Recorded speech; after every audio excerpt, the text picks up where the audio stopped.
Oi, pessoal, tudo bem? Eu sou a professora Aloísa Helena e agora a gente vai ver uma aula sobre métodos de controle microbiano por calor seco. Se você não está entendendo nada sobre esse contexto dessa aula, vê os outros vídeos anteriores, a gente tem outras aulas que explicam os princípios do controle microbiano, tá bom? Então vamos lá começar para quem já estava acompanhando essa série de vídeos. No método de calor seco, a gente tem diferentes formas de utilizar esse calor seco. Uma delas é a estufa. A estufa de esterilização, que é essa máquina aqui, promove a oxidação e desnaturação de proteínas dos micro-organismos que estão presentes ali naquelas vidrarias, naquele material que a gente vai utilizar para fazer os nossos ensaios. Então, é um método eficaz de esterilização, porém não tem tanto poder de penetração quanto o calor úmido e necessita de muito mais tempo do que o de calor úmido. A gente precisa de 2 horas a 170 graus Celsius. E essa máquina, para chegar a 170 graus Celsius, ela geralmente demora 1 hora. E para esfriar, depois do procedimento, ela demora também um tempo. Então, é uma manhã ou uma tarde inteira que você vai passar esterilizando esse material. Então, demora bem mais do que autoclavar. Geralmente é utilizado em instrumentos, esterilização de instrumentos metálicos, pós, óleos e vidrarias que sejam resistentes a altas temperaturas. Veja que a temperatura é muito maior do que a temperatura da autoclave.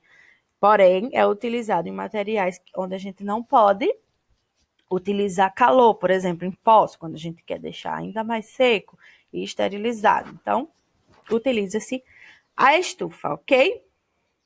Existe outro método de calor seco que é a flambagem, muito comum, e a gente tem aqui diferentes formas de a gente controlar esse crescimento através da flambagem. Mas o princípio principal, o princípio básico, na verdade, é a desnaturação e oxidação das proteínas e dos componentes celulares dessas bactérias que estão aí na superfície desse material que está sendo flambado. Nesse caso aqui, num bico de búzio, mas podia ser numa lamparina de laboratório. Ocorre a combustão completa do micro-organismo, ou seja, o micro-organismo é queimado totalmente, né? A gente pode colocar a alça diretamente na chama, como também a gente coloca pinças, como o pessoal também flamba os tubos de ensaio, a boca dos tubos de ensaio, né? Agulhas, enfim, todo o material que possa, de alguma forma, ser utilizado para inoculação de micro-organismos, para manipulação desses micro-organismos, sem que haja contaminação daquela amostra, ok?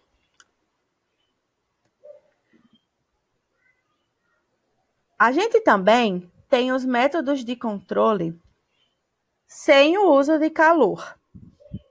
Esses métodos de controle sem o uso de calor são muito importantes, porque através desses métodos a gente tem alternativas, porque o uso de calor pode degradar algumas moléculas. Então vejam só, quais são esses métodos? Existem as baixas temperaturas, onde a gente tem a refrigeração e o congelamento. A refrigeração varia de uma temperatura de 0 a 7 graus Celsius e o congelamento é uma temperatura negativa, de menos 20 graus Celsius no congelador comum ou no congelador, no freezer mais especializado, menos 80 graus Celsius. Se você utilizar o nitrogênio líquido, menos 179 graus Celsius. Isso vai depender aí do que você está tentando preservar. Nesse caso, a refrigeração, assim como o congelamento, são microbiostáticos. Isso quer dizer que dificulta o crescimento do micro-organismo, mas não quer dizer que vá matar o micro-organismo em si. Por que a gente tem geladeira em casa?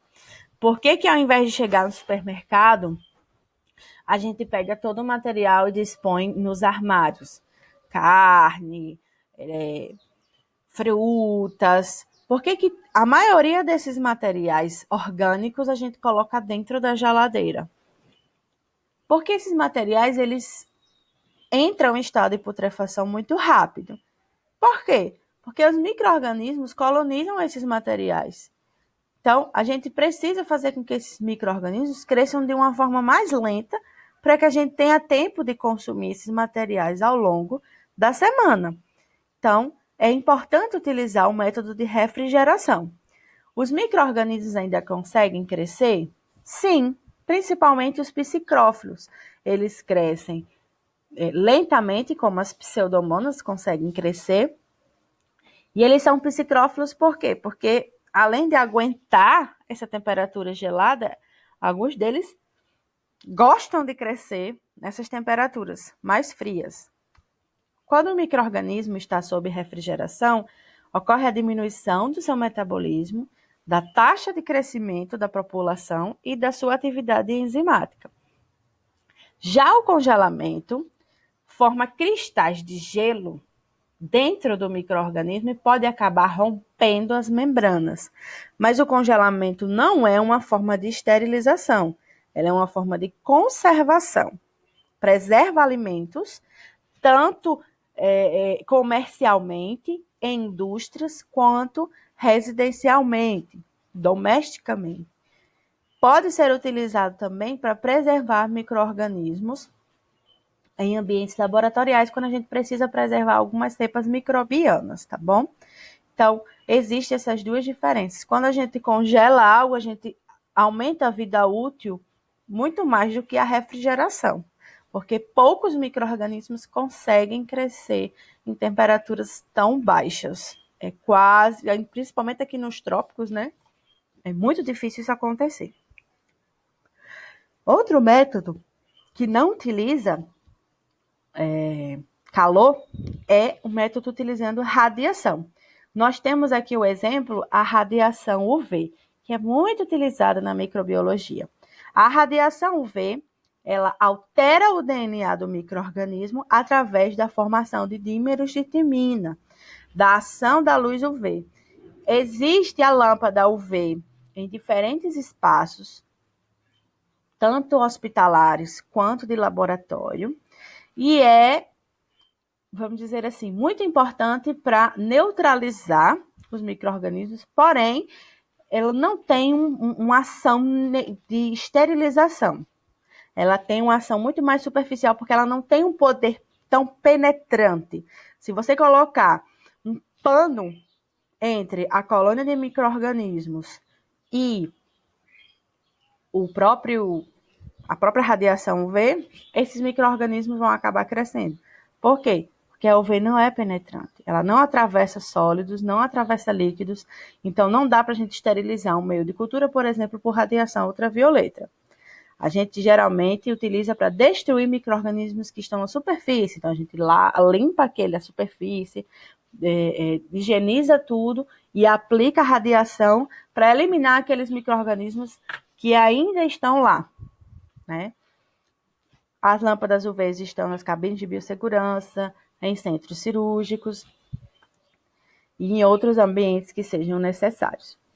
Temos também a radiação ionizante, como raio-x e radiação gama.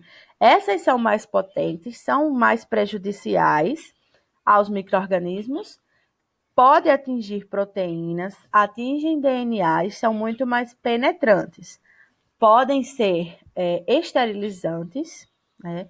A radiação gama e a radiação X, elas podem ser utilizadas para esterilizar, principalmente radiação gama, para esterilizar materiais que são sensíveis ao calor. Eles formam radicais tóxicos e radicais livres, e aí neutralizam esses micro-organismos. Principalmente são utilizados na esterilização de produtos cirúrgicos, suprimentos médicos e também produtos alimentícios. Porém, por ser uma radiação perigosa, tóxica e de alto custo, alguns hospitais não têm essas máquinas e é difícil de ser encontrado em alguns lugares. Às vezes você compra um material que é esterilizado por radiação ionizante, mas dependendo da empresa, esse custo pode variar. o material pode ser um pouco mais caro por ter utilizado radiação ionizante, ok? Mas é um eficiente método de esterilização, diferentemente da radiação UV. Outro método que não utiliza calor é o método de filtração. A filtração remove mecanicamente os micro-organismos de um determinado líquido, por exemplo, ou até do ar. A gente tem os filtros EPA, os filtros de alta eficiência, que podem estar em máscaras, podem estar na própria cabine de segurança biológica, que conseguem filtrar o ar e impedir que os micro-organismos entrem em contato com o operador, o médico, os biomédicos, os farmacêuticos e toda a equipe profissional, tá bom? Esses filtros, quando a gente fala de filtração para líquidos, eles podem ser de diferentes materiais, como celulose, acetato, policarbonato, e os poros são de diferentes tamanhos. Isso quer dizer que, dependendo do tamanho dos poros, a gente vai ou não filtrar diferentes tipos de micro-organismos. Lembrando que o tamanho de uma bactéria é muito superior ao tamanho de um vírus, por exemplo. Existem vírus gigantes, ok, mas, de uma forma geral, as bactérias são muito maiores que vírus. Então, para filtrar vírus, a gente tem a necessidade de filtros com poros muito menores. Como eu havia falado, os filtros EPA, eles retêm partículas maiores que 0,3 micrômetros e é utilizado no controle microbiológico em cabines de fluxo laminar, cabines de segurança biológica, em salas cirúrgicas e enfermarias especiais. Os filtros para líquidos geralmente precisam de uma bomba a vácuo acoplada. Eles retêm partículas maiores que 0,5 micrômetros e esterilizam meios de cultura e substâncias termossensíveis ou termoláveis, ok? Aqui está a forma como ocorre a filtração. A gente coloca acoplado aqui a bomba a vácuo e a membrana está aqui. Então, você coloca o meio de cultura, o vácuo suga o ar, né, vamos dizer assim, faz aquela pressão do vácuo e isso acontece com muito mais rapidez. Se não tivesse o vácuo aqui sendo aplicado, essa filtração ocorreria? Sim, ocorreria, mas demoraria muito tempo. Como os poros são muito pequenininhos, como tem mostrando aqui, ó, provavelmente isso é um micro-organismo diplococo, tá vendo? Ele sempre está se arranjando em dois. É um cocozinho, é redondinho. E tá vendo que o furinho aqui do poro é muito menor do que o micro-organismo? Então, o micro-organismo fica retido aqui e passa só o meio de cultura. A gente precisa esterilizar. Por que a gente precisa esterilizar o meio de cultura? Porque a gente quer crescer um micro-organismo especial que a gente vai inocular. Se a gente utilizar uma água destilada, mesmo que esterilizada, para fazer o meio de cultura e não esterilizar ele depois, todo o micro-organismo que estava presente no ar, presente na superfície da nossa luva, ou no próprio frasco, vão acabar crescendo ali. Por isso que sempre que a gente vai fazer um meio de cultura, a gente precisa esterilizar ou em autoclave, ou a gente faz a filtração a vácuo, ok? Tá aqui os ambientes em que a gente utiliza tanto o filtro EPA de alta eficiência, quanto as luzes UV, ok? Que é um centro cirúrgico com forro filtrante. Temos também o processo de dessecação, pessoal. O processo de dessecação ou liofilização, a gente utiliza um liofilizador para remover a água daquela matéria. Vamos dizer que a gente está querendo preservar uma cultura microbiana, um medicamento, ou um alimento, leite materno, pode ser utilizado. Então, por congelamento rápido, sai do estado líquido rapidamente para o estado de congelamento e essa água ela é perdida. E os espaços vazios onde essa água se encontrava, eles são mantidos. Então, quando ela for reidratada, aquele micro-organismo que estava dormente, porque foi desidratado, ele vai poder ser viável novamente. Isso é muito utilizado na preservação de vacinas, na apresentação de moléculas bioativas, para ser transportado de um lugar para outro, já que elas têm uma sensibilidade muito grande, são muito fáceis de desnaturar. Então, faz-se a liofilização para proteger essas proteínas, esses micro-organismos. Aqui eu tenho um exemplo para vocês de Saccharomyces boulardii. É muito utilizado para quem está com algum desarranjo intestinal causado por um desequilíbrio na flora endógena. A gente sabe que o nosso trato gastrointestinal, ele é um ambiente que não é estéril, ele é totalmente habitado por micro-organismos e nós temos uma microbiota própria que nos protege de uma série de patógenos, que acaba competindo com os micro-organismos por espaço, por nutrientes, certo?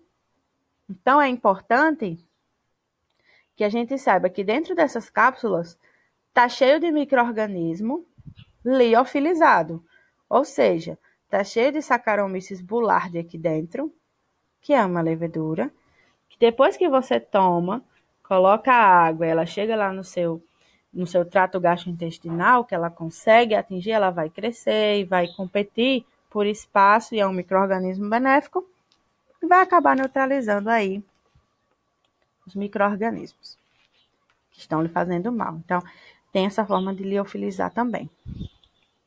Na atmosfera modificada, a gente pode remover da atmosfera aquilo que mantém aquele micro-organismo vivo, como o oxigênio. Existem micro-organismos que precisam de oxigênio para crescer. Então, remover esse oxigênio acaba diminuindo o crescimento desses micro-organismos. A exemplo das embalagens a vácuo. Ah, professora, mas mesmo assim esses materiais ainda estragam. Por quê? Porque existem micro-organismos que conseguem crescer na presença e na ausência de oxigênio. Eles são facultativos, então mesmo que esteja embalado a vácuo, pode estragar. Previne o crescimento, principalmente de micro-organismos aeróbios e microaerófilos, que precisam de pouco oxigênio.